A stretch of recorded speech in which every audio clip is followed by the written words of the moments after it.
Warahmatullahi wabarakatuh. Kami dari kelompok 5. Jadi kami di sini akan mewawancarai seorang mahasiswa.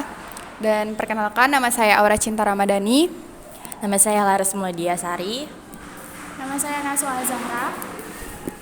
Dan boleh diperkenalkan nama abangnya siapa? Nama saya Hafiz Andrala dari jurusan Sistem Informasi.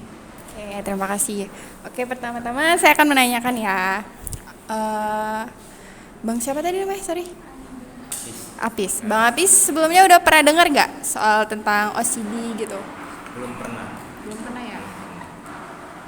Jadi kalau aku boleh ngasih penjelasan, jadi OCD itu kayak masalah mental yang membuat pengidapnya melakukan suatu tindakan tertentu secara berulang-ulang.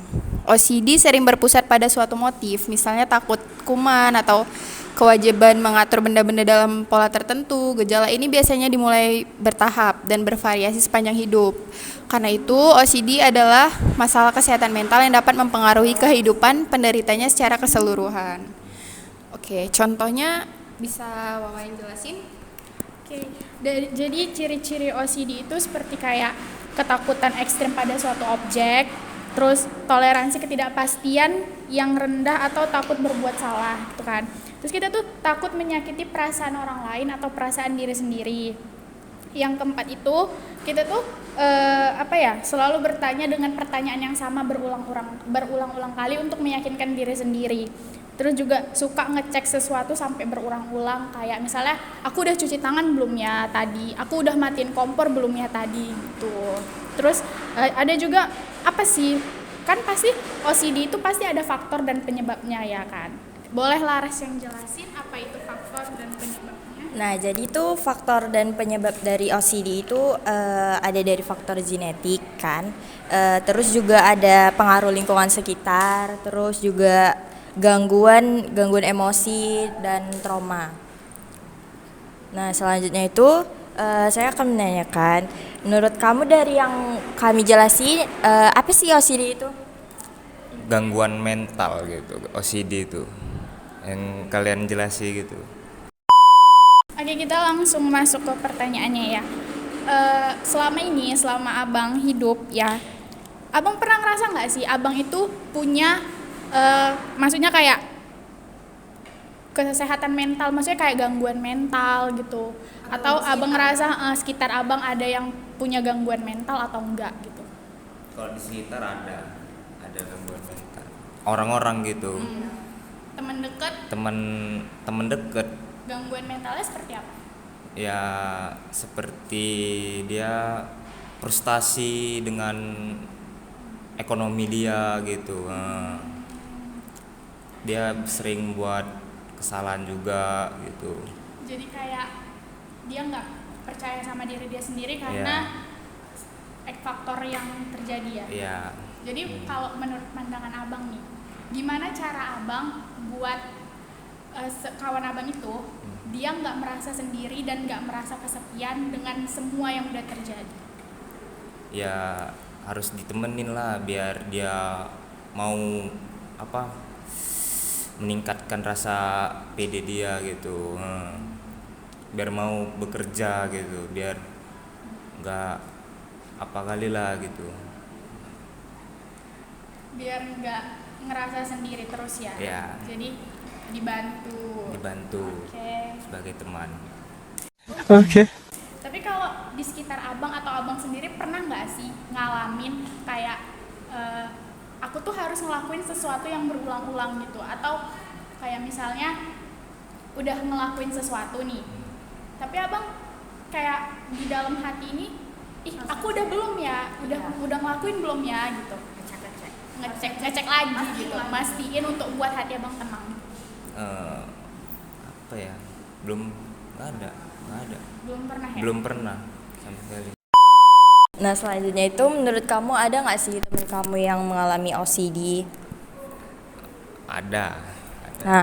Nah terus bagaimana cara yang terbaik untuk mendukungnya? Ya kita sebagai teman harus disupport dan dibantu biar dia tidak ada gangguan gitulah ibaratnya. biar supaya nggak kita apa mengejek-ngejek dia gitu kan. Jadi kita harus bantulah teman kita yang lagi kesusahan gitu. Oke.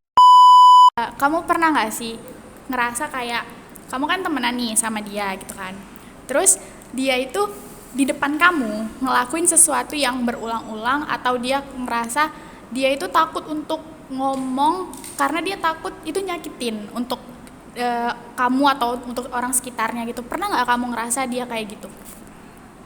Pernah, dia takut ini apa diejein, takut dia apa nggak mau berusaha lagi gitu.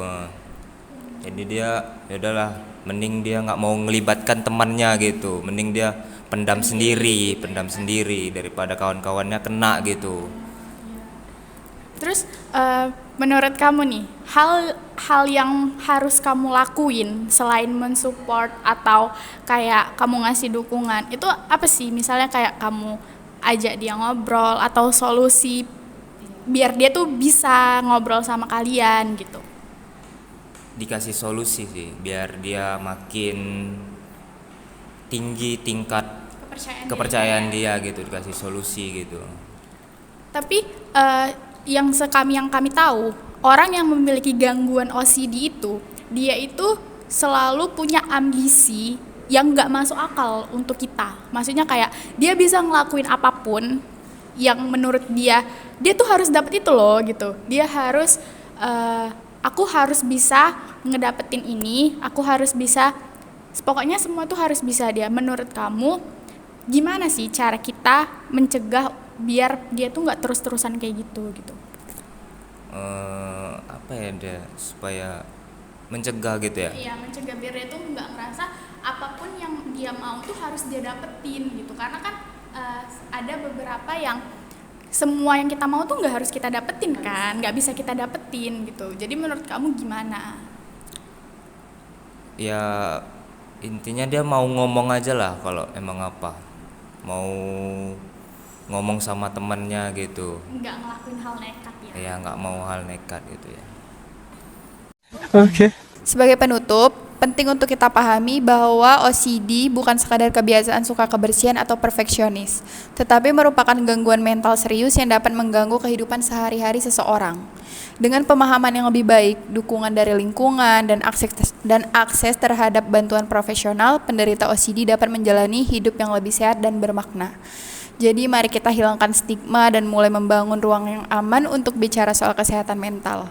Kesehatan mental itu bukan tanda lemah, justru itu langkah berani untuk peduli sama diri sendiri. Terima kasih. Sekian pemaparan dari kami. Lebih dan kurangnya kami mohon maaf. Bye-bye. Terima kasih guys.